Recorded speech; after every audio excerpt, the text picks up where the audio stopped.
Karena kalau kita lihat 1 jam yang lalu begitu ya, IHSG berada di zona koreksi dengan pelemahan 0,22%, tapi baru saja di penutupan perdagangan ternyata IHSG mampu berbalik arah ya, berada di zona Betul. penguatan, artinya IHSG mampu ditutup di zona hijau dengan kalau kita lihat ada beberapa sektor yang cukup menarik pergerakannya begitu ya, berada di zona hijau. Kita lihat ada sektor finansial yang menjadi penopang penguatan dari IHSG, lalu juga ada bahan baku, ada infrastruktur dan juga properti yang pergerakannya cukup menarik berada di zona hijau di perdagangan hari ini.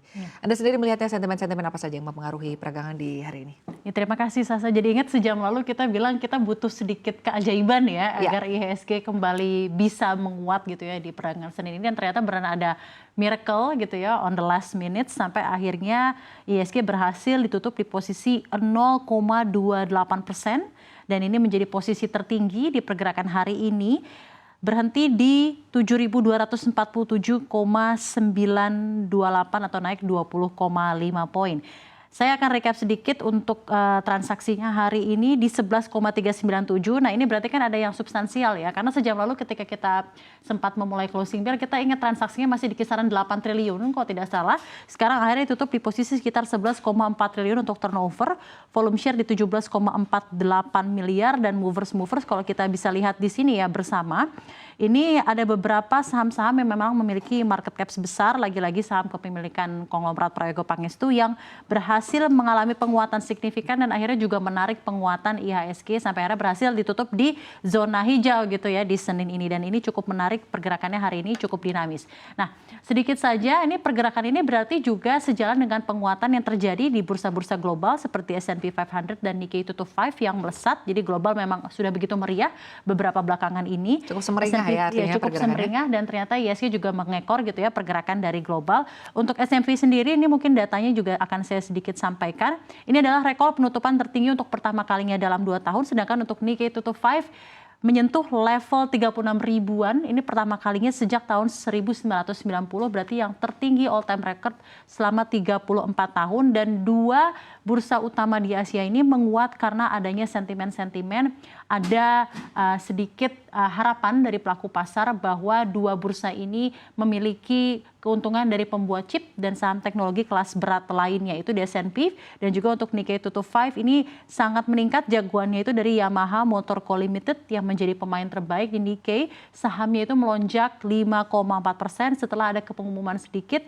kesepakatan untuk membeli produsen motor listrik Torqeedo dari Dodge AG Jerman, sebuah pertanda bahwa produsen sepeda motor lawas ini berencana untuk masuk lebih jauh ke pasar kendaraan listrik, dan ini berpengaruh terhadap 2 bursa utama global, lagi-lagi tentang teknologi. Tapi ternyata penguatan hari ini juga sebenarnya kalau kita lihat di IHSG sebenarnya tidak terlalu terpengaruh dari penguatan sektor teknologi. Kita lihat juga teknologi tidak terlalu ada banyak pergerakan di movers hari ini. Jadi juga penguatan hari ini lagi-lagi adalah tarikan utama dari beberapa emiten bermarket cap sebesar seperti TPIA, Brand dan lain-lainnya. Seperti pergerakan hari-hari biasanya gitu ya, Sasa. Dan beralih ke sentimen selanjutnya, kalau kita lihat Safrina ada juga DPK perbankan yang masih seret ya, mungkin boleh jelaskan seperti apa? Ya, DPK masih seret. Ini juga baru ada pengumuman ya bahwa dari BI pertumbuhan dana pihak ketiga dalam 3 bulan terakhir di 2023 ini terbilang stagnan. Per Desember itu DPK yang dihimpun di bank itu hanya naik 3,8% saja. Ini kisarannya saat ini berada di 8.234,2 triliun. Dan pertumbuhan DPK per Desember ini tidak sejalan dengan laju penyaluran kredit pada bulan yang sama, karena kredit di penghujung 2023 melesat 10,3%. Jadi dana yang ditabung nasabah hanya naik 3,8, tapi dana yang dialirkan bank itu di 10,38. Jadi memang ada ketimpangan yang cukup tinggi. Nah, untuk kredit sendiri kalau kita lihat penyalurannya di 10,3% ini mencakup apa saja. Korporasi itu memimpin pertumbuhan kredit di 11,6%, sedangkan kredit untuk individual itu di 9%. Dan berdasarkan penggunaan kredit investasi tumbuh paling tinggi di 11%, lalu diikuti dengan kredit modal kerja di 10,7% dan kredit konsumsi di 8,9%. Tadi sebenarnya saya menaruh data ini kenapa? Karena sebenarnya ini cukup mengkhawatirkan, karena kalau misalnya DPK-nya itu sedikit tapi kreditnya itu banyak, likuiditas akan jadi salah satu permasalahan dalam perbankan. Maka dari itu tadi di sesi pertama memang perbankan nih cukup bergeraknya mengkhawatirkan ya, BBRI, BBCA, Cukup dinamis BBNI, begitu ya? BMRI cukup dinamis, namun lebih banyak berada dalam zona pelemahan. Kalau kita lihat sini mover sampai sekarang BMRI, BBRI masih tenggelam di zona pelemahan di penutupan perdagangan hari ini. BBCA-nya stagnan, sedangkan BBNI berhasil menguat tipis di 0,45% karena sentimen ini mungkin. Dan kita lihat juga ada sentimen mengenai uang beredar yang bertambah ya, ini sebetulnya juga berkait dengan likuiditas perekonomian. Kalau tadi dikaitkan juga dengan DPK perbankan begitu ya, yang masih seret. Kita lihat sebetulnya untuk likuiditas perekonomian atau uang beredar dalam arti luas di Desember 2023 ini tumbuh dan juga meningkat ya, Safrina. Betul. Nah, menambah, meningkat, lagi-lagi kita jabarkan datanya, posisi M2 itu pada Desember 2023 tercatat sebesar 8.824,7 triliun, ini tumbuh 3,5% dan ini lebih tinggi dibandingkan pertumbuhan bulan sebelumnya di 3,3% untuk M1 dan M2. Nah, perkembangan M2 di Desember 2023 ini terutama dipengaruhi oleh perkembangan penyaluran kredit. Jadi memang sejalan ya dengan pertumbuhan kredit yang ada di 10,38% dan penyaluran kredit ini tersalurkan kepada ekonomi, that's why likuiditas kita terjaga dengan baik di perekonomian, bukan di perbankannya dalam hal ini. Dan ini meningkatkan porsi dari M1 dan M2 kita di perekonomian karena ada penyaluran kredit yang tinggi di Desember 2023 kemarin. Baik, lalu selanjutnya sentimen mengenai sektoral menarik nih ya, kalau kita membahas pergerakan dari indeks sektoral. Kita lihat juga tadi hanya dalam waktu 1 jam begitu terjadi pergerakan atau perubahan yang cukup signifikan, bahkan dari IHSG juga kita lihat cukup menguat begitu. Mungkin boleh disampaikan ya kalau kita lihat ada efek dari debat capres, cawapres gitu ya. Lalu juga kita lihat ada cuan juga yang menarik begitu, lalu juga ada brand juga yang cukup menarik juga pergerakannya, mungkin boleh disampaikan Safrina? Ya, dari segi sektoral kita coba ambil beberapa emiten yang menarik ya diperhatikan pergerakannya hari ini. Ini kenapa saya taruh di sini untuk PMMP, karena ini pergerakannya mungkin ada relevansinya sama hasil dari debat cawapres kemarin. Karena PMMP ini adalah milik dari adik Gibran Rakabuming Raka, yaitu Kaisang Pangarep, dan pergerakan saham emiten ini Panca Mitra Multi Perdana atau PMMP pagi ini di sesi 1 tadi dibuka terbang ke 5,91% dan harganya jadi 394 per saham. Ini salah satu all time high juga, sempat 400-an bahkan tadi. Dan juga ini menjadi level tertinggi tadi di 408 per saham. Kalau kita lihat hari ini ditutupnya masih dalam zona penguatan 3,23% atau naik 12 poin di Rp384 per saham. Ini pasca kemarin ada debat cawapres gitu ya. Mungkin ada relevansinya, tidak serta-merta, tapi kita bisa lihat di pergerakannya hari ini cukup meningkat signifikan gitu ya, dan akhirnya berhasil tutup di posisi Rp384 per saham.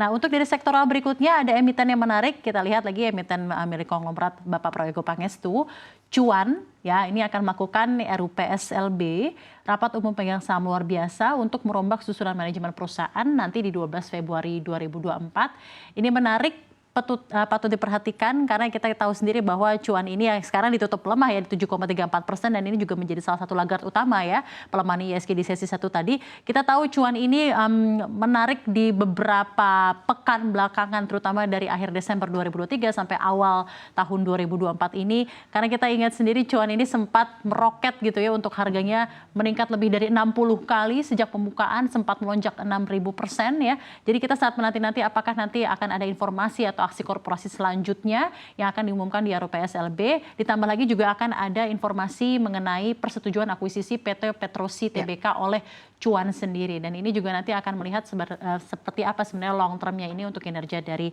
Cuan. Dan satu sisi seperti yang tadi saya sampaikan, ini juga saya mengambil beberapa data informasi dari emiten-emiten milik Pak Prayogo Pangestu, brand, TPIA, BRPT. Kita lihat bersama mungkin seperti apa pergerakannya di hari ini.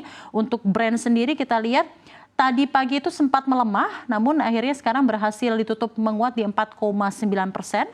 Untuk TPIA di hari ini juga kalau kita lihat menguat pula di 10,11%. Sementara untuk BRPT kita bisa lihat di sini juga menguat di 0,46%. Ini menarik karena ketika saya menaruh 3 emiten ini tadi pagi, ini masih dalam zona pelemahan. Sekarang akhirnya berhasil menguat dan lagi-lagi ternyata mungkin penguatan dari market caps mereka kan besar gitu ya. Jadi berpengaruh juga terhadap penguatan IHSG dan menjadi miracle on the last minute di penutupan dari IHSG ini. Nah, mungkin sedikit info saja untuk pemirsa CNBC Indonesia. Memang beberapa hari belakangan ini saham-saham milik Bapak Prayogo Pangestu juga sudah mengalami pelemahan yang cukup substansial, dan mungkin sedikit informasi saja dengan pelemahan beberapa hari belakangan dari emiten-emiten milik Prayogo Pangestu, harta kekayaan dari Bapak Prayogo Pangestu Menyusut, sudah menguap sebesar 3,2 miliar dolar Amerika Serikat atau setara dengan 49,9 triliun rupiah. Jadi memang itulah kurang lebih yang patut diperhatikan. Walaupun minim sentimen, tapi kita ketahui ya hari ini bisa ditutup dengan notes yang bahagia gitu ya mengawali hari Senin. Sama-sama kita akan nantikan akan seperti apa pergerakan IHSG di perdagangan esok ya. Walau kalau kita lihat sejak awal tahun ini memang IHSG ini pergerakannya cukup menarik. Kita perhatikan sejak awal tahun pergerakannya selalu berada di zona positif, sementara di pekan-pekan belakangan ini berada di zona negatif. Betul. Tapi kalau kita lihat nampaknya IHSG masih cukup betah berada di level di atas 7.200-an.